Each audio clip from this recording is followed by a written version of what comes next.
BFM Business, Intégral Placement, la vie IMO. Avec Stéphane Descartiers que l'on retrouve à la maison de l'investissement, la maison de l'investisseur, pardon. Bonjour Stéphane. Bonjour Cédric, bonjour à tous.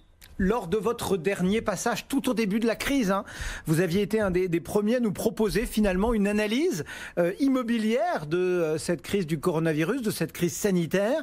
Voilà, un mois après, où en est-on, Stéphane ? Écoutez, je modifie finalement assez peu mon analyse pré-confinement, dans le sens où effectivement le marché va baisser en volume, ça c'est une certitude, ne serait-ce qu'avec 2 ou 3 mois d'arrêt quasi total, et puis un redémarrage qui sera de toute façon avec un déconfinement peut-être progressif un petit peu compliqué. Donc on va perdre cette année, c'est sûr, au moins 200 voire 300 000 transactions, ça c'est une certitude. Alors bon, l'année 2019 était exceptionnelle, et finalement, donc on va revenir peut-être à une année normale entre guillemets. Et effectivement, nous allons perdre des acheteurs après le confinement parce qu'il y a des entreprises qui vont aller quand même moyennement bien, c'est le moins qu'on puisse dire, et puis de la confiance qui ne sera pas là dans l'esprit des acheteurs potentiels. Donc nous allons perdre des acheteurs. Mais d'une certaine façon, nous en avions trop des acheteurs. Vous imaginez une perte de quel ordre ? On peut se dire peut-être 15 ou 20% d'acheteurs qui seront défaillants tout de suite après le confinement, parce que pas forcément dans des conditions d'état d'esprit ou tout simplement d'activité qui seront quand même ralenties inévitablement par la crise qu'on vit et qu'on vivra quand même pour quelque temps. Mais effectivement, ce qui avait fait le succès de l'immobilier sur ces dernières années, aussi bien les taux bas, le rendement, la valeur refuge, le très bon produit retraite, ça va continuer. Les problèmes de logement ne vont pas se régler en France comme par un coup de baguette magique. Donc les problèmes vont perdurer. Et un indicateur significatif quand même aujourd'hui, c'est que nous n'avons quasiment pas eu d'annulation de dossiers en cours. Vous savez, sur les compromis dans l'ancien ou sur le neuf, les contrats en VFA, vous avez des délais de rétractation. Eh bien, quasiment aucun de nos réservataires n'a fait effectivement jouer cette clause-là. Et chez nous, pas plus que chez nos confrères. J'ai fait un sondage la semaine dernière chez nos partenaires promoteurs et nos confrères commercialisateurs, c'est la même chose, malgré quand même effectivement les temps un peu plus troubles que nous vivons. Bon. Donc ce qui veut quand même bien dire, ce qui montre que le désir d'immobilier était solide et raisonné. Ouais. Et il reviendra après cette crise. Alors là, on est vraiment sur un premier critère du marché, c'est celui du volume, de l'envie finalement d'investir. On a bien compris, effectivement, 2-3 mois d'arrêt, ça va faire une marque dans la courbe, et il y aura peut-être effectivement quelques disparitions d'acheteurs, entre guillemets.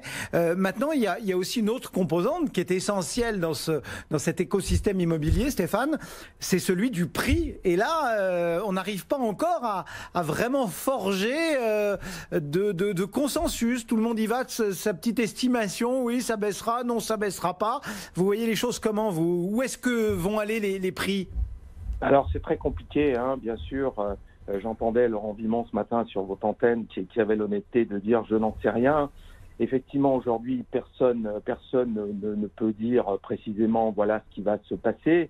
Ce qu'on peut imaginer quand même, c'est que notamment dans l'ancien, on pourra avoir une baisse juste après le confinement. Pour une raison simple, c'est que il y a toujours des vendeurs qui ont besoin de vendre rapidement. Les successions, les divorces, les mutations, les achats, les ventes pour racheter derrière, notamment avec des crédits relais.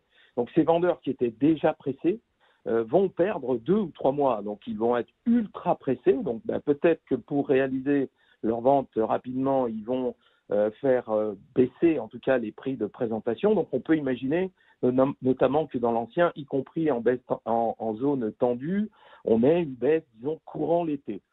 Mais encore une fois, les acheteurs, même si on va en perdre une partie, seront là et reviendront. Donc je pense que cette baisse, on la connaîtra uniquement sur l'été, en tout cas en zone tendue. Pour les zones détendues, ça va être beaucoup plus compliqué, effectivement, parce que en zone tendue, si votre entreprise va mal, on peut en changer, parce que les marchés de l'emploi sont dynamiques.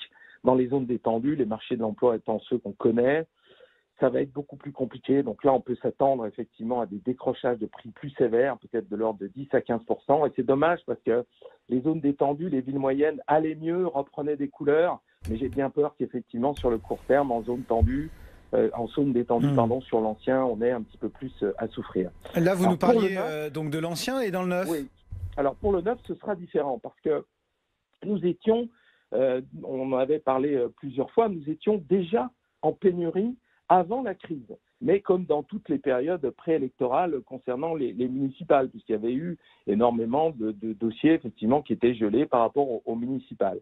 Donc, alors bon, là, il y a zéro vente depuis effectivement le confinement, mais à la sortie du confinement, on va retrouver un petit peu de stock, mais là, on a plusieurs problèmes. Le premier problème, c'est que justement, les élections municipales sont décalées, au mieux à juin. Donc là, on repère 3 mois pour les élections municipales, que de nouvelles équipes se mettent en place, qu'elles examinent les dossiers, etc., les permis notamment. Un autre problème, c'est que tous les délais administratifs, justement, d'obtention de permis, d'études de permis, de recours des tiers sont gelés pendant le confinement. Donc là, rebelote, on va perdre 2 ou 3 mois. Et alors, en plus, quand on rajoute à ça que vous avez notamment la Caisse des dépôts accompagnée par des investisseurs institutionnels qui ont promis l'achat de 40 000 logements dans le neuf, donc dans la série le retour des institutionnels, ça c'est aussi quelque chose d'assez net. Donc voilà, je pense que sur le neuf, ça va coincer parce que les acheteurs particuliers vont quand même aussi revenir. Mais entre les élections municipales décalées, les délais administratifs gelés, j'ai bien peur que ça coince, au contraire. Donc pas d'augmentation des prix sur le neuf, mais au moins une stabilité, je pense, avant qu'on ait reconstitué effectivement un volume de biens suffisant à mettre en face de la demande. Voilà donc pour le constat. Autre chose aussi, c'est que dans ce monde nouveau, il pourrait y avoir quelques données de base qui changent selon vous ? Oui, alors c'est vrai que ça peut paraître un petit peu indécent à l'heure où la France compte ses morts, mais nous sommes sur un média business, donc allons-y. Il y a peut-être un espoir pour l'immobilier, en tout cas une bonne nouvelle à moyen terme pour l'immobilier, c'est le retour prévisible effectivement de l'inflation. Alors je ne suis pas économiste et encore moins spécialiste de l'inflation, mais j'écoute sur votre antenne et je lis les économistes et beaucoup pronostiquent un inéluctable retour dans l'inflation, dont Jean-Marc Daniel à plusieurs reprises sur votre antenne, dont Nicolas Barré que j'écoutais la semaine dernière des Échos également. Selon leurs analyses, ce sera sans doute effectivement un des moyens, peut-être le seul moyen d'absorber on est à plus de 6 000 milliards d'euros ou de dollars qui vont être injectés dans l'économie. Donc là, c'est le grand retour de la planche à billets, c'est l'argent magique. Donc pour purger en quelque sorte ces sommes colossales, l'inflation sera une tentation, voire une obligation pour ne pas plomber l'économie de plus encore. Alors, ce n'est pas une certitude, mais ça fait partie effectivement des hypothèses qui sont en tout cas mises en avant par beaucoup d'économistes. Et l'inflation, alors malheureusement l'inflation, c'est pas bon pour l'épargnant, c'est pas bon pour grand monde d'ailleurs, sauf pour l'investisseur en immobilier, ou plus précisément pour l'emprunteur en immobilier. C'est ce qui a fait que nos parents, nos oncles et tantes ont fait beaucoup moins d'efforts de remboursement de leur résidence principale, notamment dans les années 70 ou 80, parce que quand on faisait 10% d'inflation par an, en 5-6 ans, sa charge financière elle était divisée par 2. On partait avec une valeur de 100 de remboursement, puis au bout de 5-6 ans, on était à une valeur 50. Donc c'est vrai qu'on remboursait beaucoup plus vite ses emprunts immobiliers.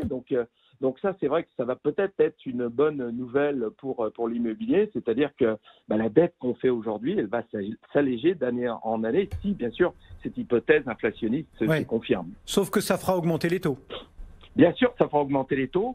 Donc il faut emprunter maintenant FISA pour espérer jouer ce thème-là. Il faut peut-être profiter. Alors l'inflation, on ne la verra pas cette année, on ne la verra pas en 2020, bien sûr. On aura même peut-être de la déflation sur la fin de l'année 2020, mais si cette hypothèse, effectivement, se confirme, à partir de 2021, on partira peut-être pour 2, 3, 4, 5 ans d'inflation, mais c'est bien maintenant pour les opportunistes qu'il faudra se positionner pendant que l'argent est encore très très peu cher, prendre de la dette maintenant sur de l'immobilier et puis laisser faire ensuite l'inflation si cette hypothèse se confirme, bien entendu. Stéphane Descartier pour la Maison de l'Investisseur.